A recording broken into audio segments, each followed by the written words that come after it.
চলুন আজ আমরা একটা অন্যরকম জগতে প্রবেশ করি। ক্ষুধা, লোভ আর এক অমোঘ অভিশাপের এক অন্ধকার জগতে। এটা একটা বাংলা ভয়ের গল্প, যার পড়তে পড়তে লুকিয়ে আছে রহস্য আর ভয়। দেখুন, গল্পটা কিন্তু শুরু হচ্ছে এই গভীর কথাটা দিয়ে। তার মানে এটা শুধু একটা ভূতের গল্প নয়, বরং মানুষের ভেতরের যে অন্ধকার দিক, তার সাথে তার যে অন্তহীন লড়াই, তারই এক করুণ আখ্যান।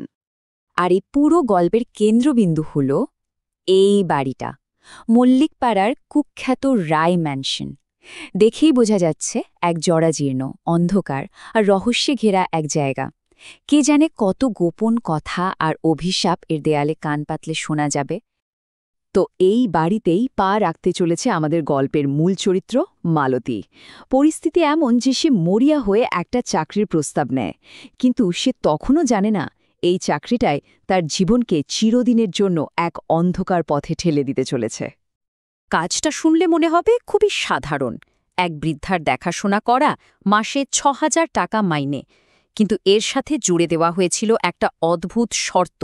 বলা হয়েছিল, দিনের বেলায় সব ঠিক আছে, কিন্তু রাত নামলে কোনো অবস্থাতেই দোতলায় ওঠা যাবে না। আপাতদৃষ্টিতে নিরীহ এই সতর্ক বার্তাটাই ছিল আসলে এক ভয়ঙ্কর বিপদের পূর্বাভাস। ওর সবচেয়ে কাছের বন্ধু কাকলি কিন্তু ওকে বারবার সাবধান করেছিল। বলেছিল, ওই বাড়িটা ভালো না রে, ওটাকে সবাই ভূতের বাড়ি বলে, আর বুড়িটার চোখ নাকি মাঝে মাঝে জবা ফুলের মতো টকটকে লাল হয়ে যায়। কিন্তু কি বলুন তো, পেটের জ্বালা আর টাকার প্রয়োজন, এসবের কাছে কোনো সতর্কবার্তাই মালতীর কানে পৌঁছায়নি। বাড়িতে প্রথম পা রাখার পরেই মালতীর কেমন যেন একটা অস্বস্তি হতে শুরু করে। চারিদিকে একটা ভ্যাপসা, পচা গন্ধ, আর বৃদ্ধা বিছানায় এমনভাবে পড়ে আছেন যেন একটা জীবন্ত লাশ। কিন্তু আসল সত্যিটা হল, মালতীর নিজেরও একটা পরিচয় আছে, যা এই ভয়ঙ্কর পরিবেশের চেয়েও অনেক বেশি ভয়ঙ্কর। আর ঠিক এখানেই গল্পটা একটা জবরদস্ত মোড় নেয়। আমরা যাকে এতদিন অসহায়, পরিস্থিতির শিকার এক সাধারণ মেয়ে ভাবছিলাম, সে আসলে মোটেই তা নয়। তার নিজের ভেতরেই লুকিয়ে আছে এক ভয়ঙ্কর শিকারী। হ্যাঁ, মালতী একজন শিকারী। রাত নামলেই তার আসল রূপ বেরিয়ে আসে। তার ঘ্রাণ শক্তি, শ্রবণ শক্তি সাধারণ মানুষের থেকে অনেক গুণ বেশি। আর তার আসল খিদেটা হলো তাজা রক্তের। ওর এই অন্ধকার সত্তাটা কিন্তু আজকের নয়। ছোটবেলায় এক বেদিনী, মানে যাযাবর মহিলার কাছ থেকে এক নিঃসন্তান দম্পতি ওকে দত্তক নেয়।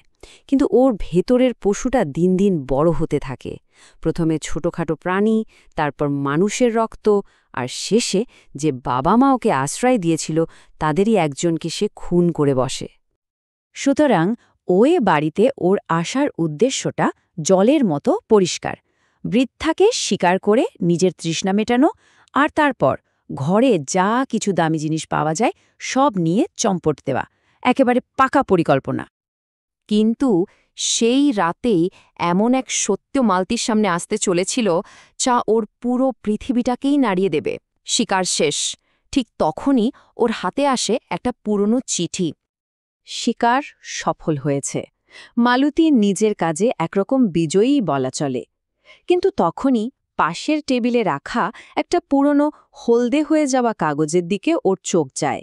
নিছক কৌতূহলের বশেই সে চিঠিটা তুলে নিয়ে পড়তে শুরু করে।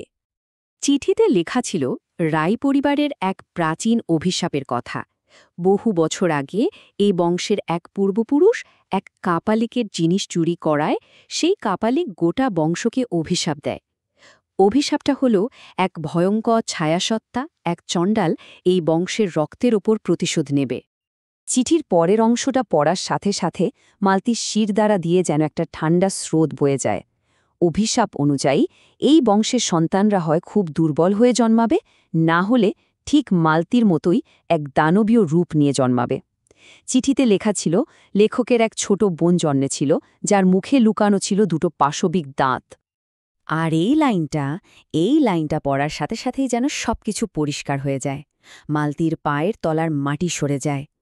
এই সেই মর্মান্তিক সত্যি যা ওর জন্য অপেক্ষা করছিল। মালতী বুঝতে পারে যে বৃদ্ধাকে সে একটু আগে নির্দয়ভাবে হত্যা করেছে সে আর কেউ নয়, তারই জন্মদাত্রী মা, যে মা তাকে অভিশাপের হাত থেকে বাঁচানোর জন্য এক বেদিনীর হাতে তুলে দিয়েছিলেন। নিয়তির কি নিষ্ঠুর পরিহাস, সে আজ নিজের মেয়ের হাতেই খুন হল। এই ভয়ঙ্কর সত্যটা উপলব্ধি করার মুহূর্তেই গল্পের আসল ভিলেনের প্রবেশ ঘটে, আর এবার শিকারী নিজেই শিকারে পরিণত হয়। এই চণ্ডাল হল সেই অভিশাপের জীবন্ত রূপ, বংশের পাপের এক মূর্তিমান ছায়া। এর একটাই লক্ষ্য, রায় বংশের রক্তকে পৃথিবী থেকে চিরতরে মুছে দেওয়া, আর এখন মালতী তার শেষ লক্ষ্য। ভাবুন একবার, খেলাটা এখানে কিভাবে পুরোপুরি উল্টে গেল।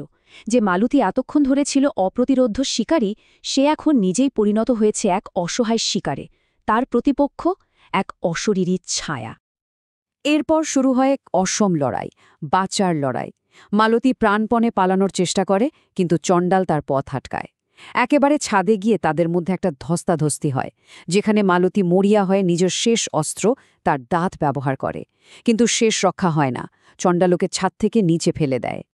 ছাদ থেকে অত উঁচু থেকে পড়েও মালতী কিন্তু বেঁচে যায়, কারণ তার শরীরটা সাধারণ মানুষের মতো নয়। কিন্তু এখানেই গল্পের শেষ নয়, বরং এক নতুন দুঃস্বপ্নের শুরু। আসলে ভয়টা হলো, অভিশাপটা শুধু ওই বাড়ির মধ্যে সীমাবদ্ধ ছিল না, ওটা বাধা ছিল রায় বংশের রক্তের সাথে। মানে মালতী যেখানেই যাক, চণ্ডাল তার পিছু ছাড়বে না। শুধু তাই নয়, চণ্ডাল মালতীর একমাত্র জীবিত আত্মীয়, তার মাসিকেও খুঁজে বের করে হত্যা করে। সুতরাং মালতীর জীবনটা এক অন্তহীন দুঃস্বপ্নে পরিণত হয়।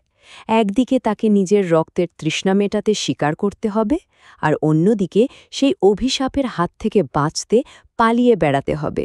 সে একই সাথে শিকারী, আবার শিকারও। কি অদ্ভুত এক চক্র! গল্পটা এখানেই শেষ হয়ে যায়। একটা প্রশ্ন রেখে যায় আমাদের সবার জন্য, মালতী কি কখনো এই অভিশাপ থেকে মুক্তি পাবে? তার এই রক্তের তৃষ্ণা, এই তৃষ্ণা কি কোনোদিন শান্ত হবে? উত্তরটা শায়দ আর জানা যাবে না।